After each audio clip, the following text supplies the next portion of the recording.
আসসালামু আলাইকুম। আমি এক জায়গায় কাজ করতেছিলাম। তো এই যে সাইডে যাইতেছি ওই সাইডে ইঞ্জিনিয়ার কল দিয়ে বলছে যে ওনার সাইডে নাকি ফায়ার করছে, আগুন ধরছে, ইলেকট্রিক্যাল প্রবলেম। সেইজন্য আমি তাড়াহুড়া করে ছুটে আসছি। তারপরে দেখলাম যে রাস্তার মধ্যে জ্যাম, তো সেই কারণে হাইটা চলে আসলাম। আইসা দেখতেছি যে পরিমাণে সমস্যা ছিল ওটা একদম স্বাভাবিক সমস্যা।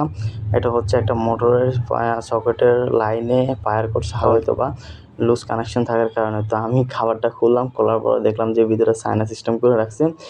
কি পেপার-টেপার দিয়া কেমনে কি করে রাখছে, এটা লুজ কানেকশন মারবো না তো কি করব। তারপর আমি এটা বাদ দিয়ে 5 পিন সকেট এবং একটা পিভিসি বোর্ড অর্ডার দিয়ে দিলাম আর বসে ওয়েট করতেছি, সেই পরিমাণ গরম। তো আমাদের মালামাল অলরেডি নিয়ে চলে আসছে। এখন আমি জায়গা চলে আসলাম আবার আইসা, তারপরে এগুলো সেটিং করার জন্য আগে প্লাগ যেটা আগে লাগানো ছিল 2 পিন, ওটা খুলে ফেললাম। খোলার পর এখন যে আমাদের 5 পিন সকেটটা আনছে সেটা জয়েন করতেছি। তো এই কারণে আগে কেবলটার মাথা ছিলার পরে 5 পিন সকেটটা সেটা বসায় দিলাম অলরেডি। এখন যেটা করব সেটা 5 পিন সকেটটা এখন যে বোর্ডের সাথে আছে ওই বোর্ডের সাথে কানেক্টেড করব। সেজন্য আগে এই যে উপরে কাভারটা একটা আছে, ওটা হচ্ছে স্ক্রু রিমুভ কাভার, ওটা খুলে ফেললাম। খোলার পরে স্ক্রুগুলো বের করলাম। বের করার পরে এটা কানেক্টেড করে দিচ্ছি। এটা কানেক্টেড করা হলে আমরা আবার কিন্তু ওই কাভারগুলো সেটিং করে ফেলবো।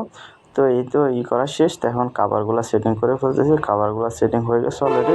এখন আমরা চেক করতেছি লাইন কি ওকে আছে কিনা। তো লাইন দেখতে সম্পূর্ণ ওকে। আমি বাসায় চলে যাচ্ছি, খাওয়া দাওয়া করা লাগবে, লাঞ্চের সময় যেহেতু হয়ে গেছে।